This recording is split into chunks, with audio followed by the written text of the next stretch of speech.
the Irish guy, and Cristiano Ronaldo must be severely creeped out. I mean, there's a week where he's basically had a 17-year-old child from Ohio following him around the country for no reason. I mean, honestly, forget about the interview with Piers Morgan for a minute. Although, choosing to bare your soul to a guy whose job it once was to critique Susan Boyle. I mean, again, it's not like you're telling your story to David Attenborough. No, it's just some cancelled journalist who hates Meghan Markle and probably used to take baths with Simon Cowell. Honestly, we have seen how touchy Ronaldo can be when it comes to people refusing to kiss his bum. I mean, right now, he's probably instructed his mum to make sure she doesn't invite Gary Neville to his birthday party. I mean, if the guy bumps into Jamie Carragher in the street, he'll probably direct a huge chunk of spit at his shoe.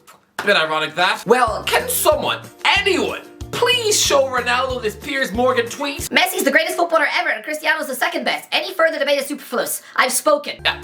I promise you, Piers, if Ronaldo ever sees that you once wrote that, your friendship is going to be stuffed in the same bin as your gym membership. And I'm pretty sure that guy hasn't set foot on the treadmill since 2004. I mean, whenever these two sit down for an interview, oh, thank Christ they don't go out for dinner too. I mean, one of them will just spend the hour munching on celery sticks, while the other one surely chooses to wolf down 4 pizzas, and let's be honest, he probably also orders a full-size baby cow. Honestly, the Ronaldo-Morgan friendship is weird, and it almost causes me a weird taste of donkey sick in my throat, because, I mean, you just know, Ronaldo is Piers' proudest ever friendship. Honestly, this guy went from being sneered at by Robin Van Persie to now getting to hang out with a guy with 5 Ballon d'Ors. But Ronaldo, I mean, he's spoken of the fact that he's being disrespected. And yeah, it's a bit ironic when this interview, Ronaldo is the one disrespecting his peers. Anyway, where was I? Oh yeah. I mean, Ronaldo, he honestly must have probably spent this week ordering bodyguards, so watch out for deranged teenage misfits off the internet. And imagine if he winds up trapped in a loo with ISO speed. I mean, that kid would probably be so excited to probably shove a urinal cake in his mouth. But I mean, that was it. I thought that was the Ronaldo-centric viral moment of the weekend. I did not think that just an hour after Alejandro Garnacho scored a winning goal for Manchester United, that King Roddy would instantly steal his thunder on the internet. Oh, everyone, please just pay attention to me. Honestly, I mean, how fragile is your ego? I mean, it'd be like when Deji was boxing Floyd Mayweather. Biggest moment of his career. If in round 3, KSI just jumped into the ring and just chose to pull down Floyd's pants. Again, no, this isn't about you. I mean, honestly, imagine if you're Garnacho and this is the biggest moment of your life, and it's already forgotten by Monday morning. Instead, Man United fans are too busy listening to Pogba Mark II. I mean, this is the end of Cristiano Ronaldo's Manchester United career. Is this how it was supposed to end? Would it not have been better to just let this relationship die in 2009? I mean, with that being a beautiful goodbye, and your last ever game being in a Champions League final, so choosing to bring them back all these years later. Honestly, I mean, it's like Finding Nemo was a wonderful childhood film, but who in a hippo's foreskin was asking for Finding Dory in 2016? I mean, in the same way, not a person alive wanted Toy Story 4. I mean, just let it end on a wonderful, beautiful, esoteric note instead of, oh, I don't know, what happened in the last film? Woody was caught begging Mr. Potato Head for nudes? Yeah, I didn't see the film. I mean, still, there was no need for the Ronaldo return. And I know he's brought it on himself, but your legacy in football is drowning in a fish bowl. Honestly, look at Lionel Messi. Sure, he had his brief moment of Barcelona disrespect when he came out crying in the media after Bayern Munich beat them 8-2. But I mean, he soon made up with the president and was literally in floods of tears when he had to leave. The relationship with the fans was not damaged, but I mean, Ronaldo, I mean, he used to get booed by the fans of Real Madrid. I mean, is his relationship with them a beautiful one now? One that he can take to his grave? No, don't bother. Most Madridistas are cold, callous winning machines who aren't capable of love, so expecting to still be revered at the Bernabeu for those fans to sing his name. Again, nope, it's a bit like me expecting to get a hug off my mum. Yeah, I'm sooner gonna get a doorknob chucked off my eye. Honestly, it's like a woman expecting Keanu Reeves to tell her that he loves her.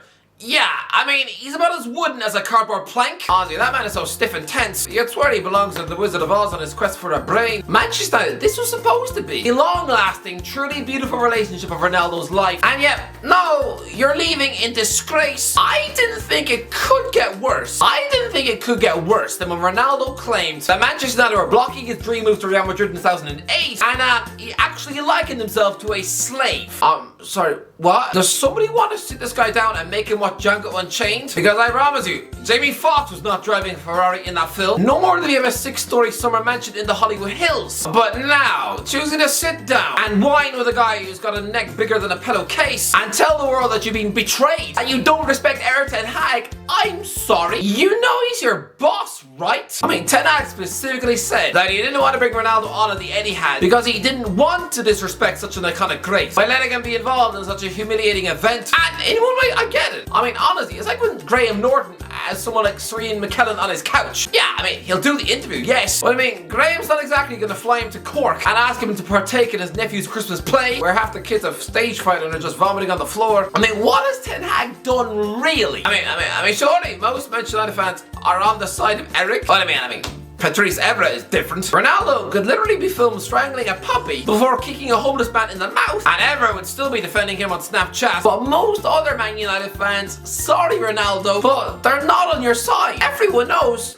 you're being ridiculous. I mean, people always talk about Ronaldo's professionalism, and I truly believe that you're all mistaken. Ronaldo is one of the greatest individual professionals of all time. I mean, this guy has a ridiculously strict discipline to an extent where, I mean, can you imagine if you were this fella's son? For your birthday, oh, don't even think about asking for a cake. Nah, instead he'd probably just give you a bag of cauliflower. I mean, honestly, if Cristiano Jr. is even caught looking at photos of hamburgers online, he'd probably be told to instantly do 30 crunches in a row. But Cristiano, he is a professional to a T when it comes to doing what's right for Ronaldo. But there's absolute nonsense waiting to the media, setting up a private chat with Piers and undermining all the fabrics of the club. You can whinge about the Glazers when you've retired. Who do you think does he think he's Mark Goldbridge? You're Cristiano Ronaldo. The Glazer family have paid you, I would guess, £20 million at least. Honestly, go around Cristiano's mansion and I'm sorry, but by all rights, the Glazer name should probably be carved into his toilet bowl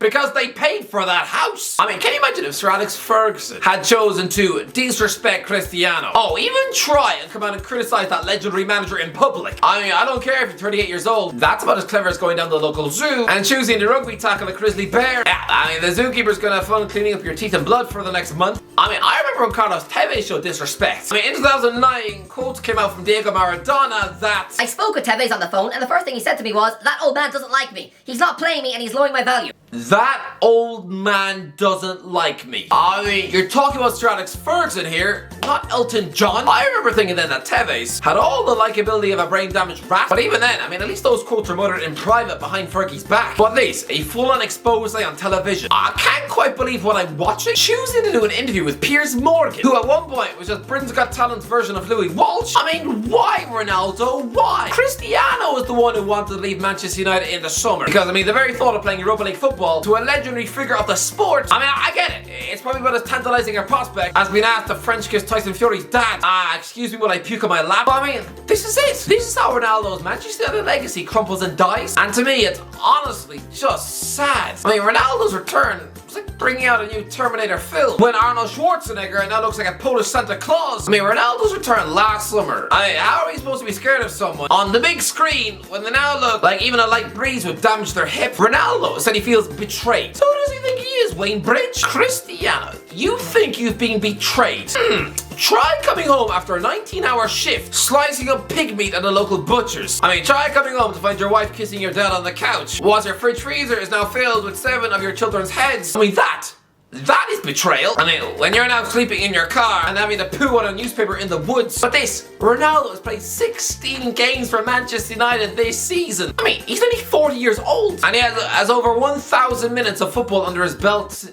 And we're in November. I mean, you know, he's only played 3 less games this season than Lionel Messi. I mean, come on! You're not exactly being stuffed in a coat closet at the back of Old Trafford. I mean, you're not exactly rotting away in a cupboard underneath the stairs and having to beg Dudley Dursley for a sandwich. You have had more than enough chances to make an impact. And yet, 1 goal in 10 Premier League appearances? 1 in 10?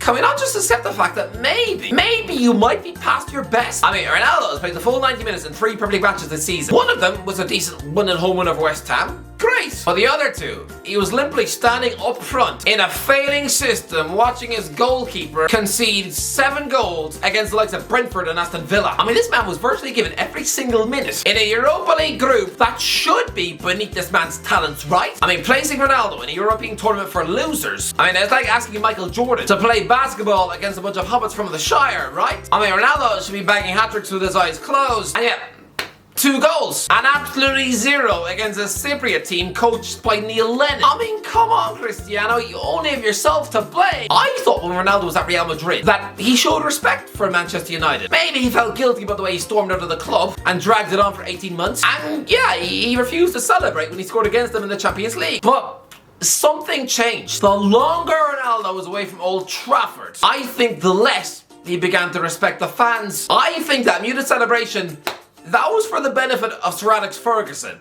No one else. Because, I mean, go back to 2018 and he scores again against Man United in the Champions League for Juventus. But this time, he doesn't mute his celebrations. Instead, he immediately runs off and flexes his 6-pack like some uneducated meathead off Geordie Shore. Sorry, Ronaldo. This is against your old team on club football's biggest stage. You're not in a nightclub trying to get the barmaid to give you a free drink. And yes, I realize he's teetotal. I know all that. I don't know. Maybe he goes out and just drinks milk. Or, I don't know, a cabbage steamed protein shake through his nose. But, I mean, what's changed? From his respectful muted celebrations in 2013 to then acting like an absolute sausage in 2018 and then this in 2022? Cristiano, this is horrible. This is absolutely laughable. This guy has essentially admitted that yes, he was going to sign for Manchester City, but he had to be talked out of it by Ferguson. Cristiano, you should not have needed advice from an 80-year-old man who recently had brain surgery to remind you of your loyalties. Honestly, it's Sir Alex Ferguson. He's not Dumbledore. You are your own man. Make your own decisions. Don't get it wrong. That would have been a dream career move. You'd have been a perfect stopgap for a year. The transition between Sergio Aguero and Erling Haaland. And you'd have probably won the Premier League Golden Boot whilst playing under the former manager Barcelona. Again, seeing Pep and Ronaldo working together after all those El Clasico rivalries. Nah, I mean, it's a bit like seeing Spider-Man having a pint with the Green Goblin down Witherspoons. And again, that is an analogy so damn nerdy. I honestly now feel like licking the carpet. Anything to get that taste of geek out of my mouth. I mean, I don't even like Spider-Man. Ronaldo, why did you do this? Why did you have to speak? What possessed you to ring up Piers and try and dish the dirt on Man United? You've essentially managed to absolutely stain the legacy you once had. So the memories of Ronaldo from 2003 to 2009 will always be there. But this return, you tell me, Man United fans, has it dampened your Ronaldo love story? Because to me, this is Pogba-esque, Kardashian-fueled drama. This is truly sullied his Man United legacy. I know, he doesn't deserve to call himself a Manchester United legend anymore. No, I mean, now he's just another great player they had in the past. Not quite as hated as Carlos Tevez, no. But I mean, are you really gonna sing his songs? His reputation now is probably on a par with Gabriel Hines. Yeah. Wow. Anyway, that's what do you think? Let me know in the comments. What do you think of the Ronaldo? Let me know. Alright, let me know what you think of the story. If you enjoyed the video, don't forget to subscribe. As always, I'll talk to you in a while.